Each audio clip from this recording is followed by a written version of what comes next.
So the final puzzle to reorganizing the workshop is finished, which is that car. What's left of it. We have fully functional engine. This engine, as you remember, was on this stand, welded to the sump because we couldn't have it running around and it was there.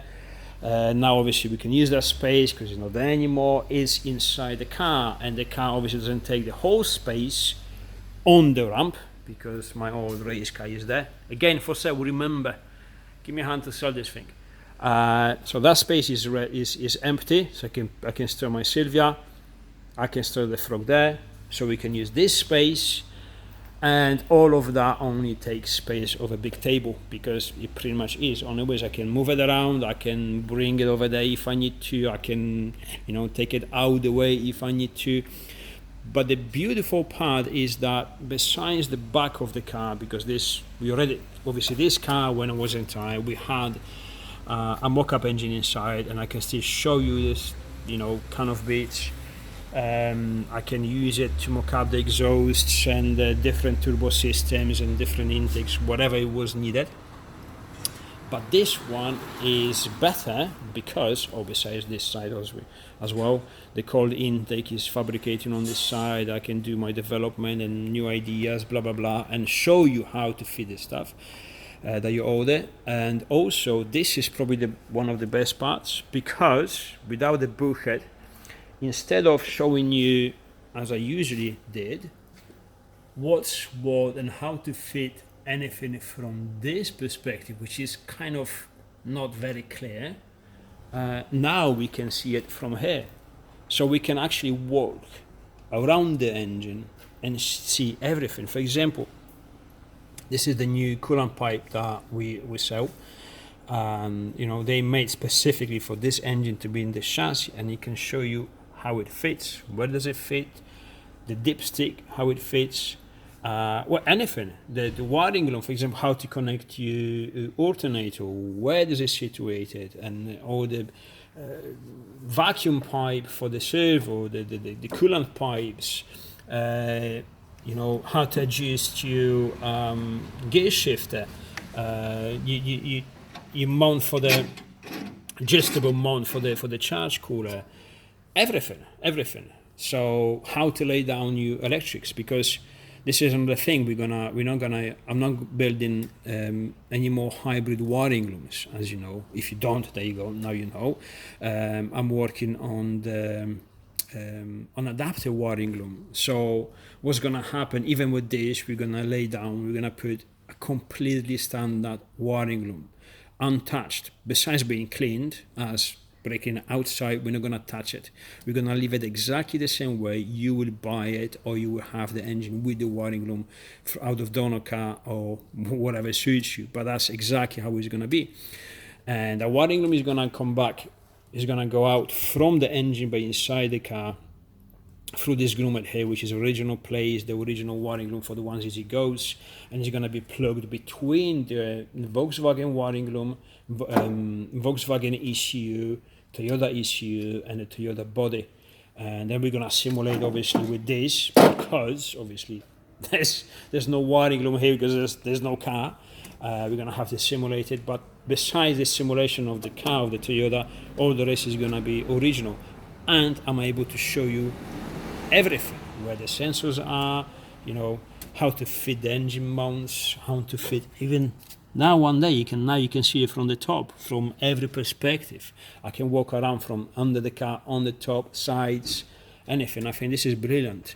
I think I'm gonna redo that instructional video, how to put the 1.8 into MR2, because it was 5 episodes. It's very long, it's very boring, but I really tried to be very precise and explain everything in details. But I think this way I can do it way quicker, way clearer, and just better, and again, you can actually show everything perfectly, because one thing is to show you stuff that has to be put on, or how to do it on the engine, on the stand, and then you have to imagine how it's in the car, because I can't show you from inside. And the other thing is show you both the engine, which is already in the car, and then if I have to show you The bulkhead with lace, I still have the bulkhead, I can put it on, etc., etc. Also, I can finish to build the removable bulkhead. The removable bulkhead obviously is for the VR6 and VR5 engines, and we do it pretty big from here up to there. It doesn't have to be that big, but we say, well, once we're doing it, let's do it bigger than we need, which is comfortable to work on engines and is applied to any engine conversion, not just our conversions. So there you go. Anyways, the workshop is getting there. This is just about 20% of what I want to achieve, but we're not going to do it in this workshop because, again, we have to move. Unfortunately, we have to change the premises, but at least we are getting a bit more organized. I can walk in here. We got storage, better organized in storage. We always had the storage. I mean, my stuff, my tables and welding bits, I can work on it. My electrics kind of table and all the stuff is there. I can work easier. Those are no wins. Those are empty boxes. Obviously we're keeping because soon we're gonna have to pack up and I'm gonna need boxes. So these are very strong. It's good to transport everything. All these engines and everything is gonna be transported. Steve is gonna keep that VR6. He shows you that I hate everything rusty, and I saw the valves being rusty from inside, but he checked the engine inside. It's actually very healthy, so good for him. He's got himself in the VR6. I would just bin it. I would just put it in the bin, scrap. But there you go. All of that will have to be transported.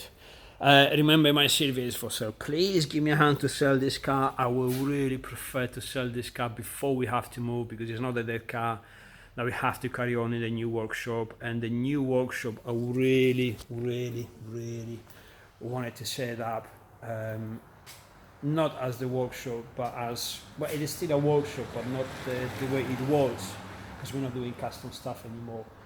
It's more of a small shop, small factory. So, I produce all the stuff. There's going to be a corner when I do all the development, which is mostly going to be done on that and on my car for the hubs.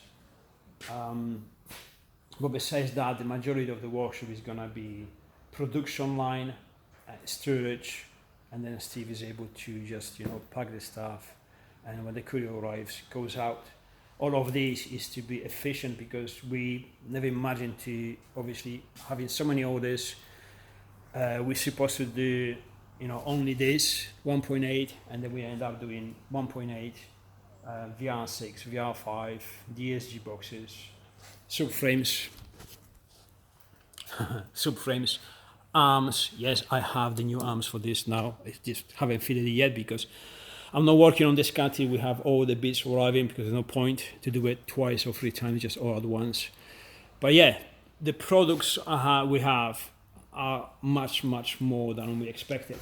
So obviously the workshop wasn't kind of prepared for this. We weren't actually prepared for this. We just keep, getting out the old new products, and we still have many products in our head to produce, but it needs development. So we have to reorganize the business, the workshop, the working place, and this is kind of the direction we want to go.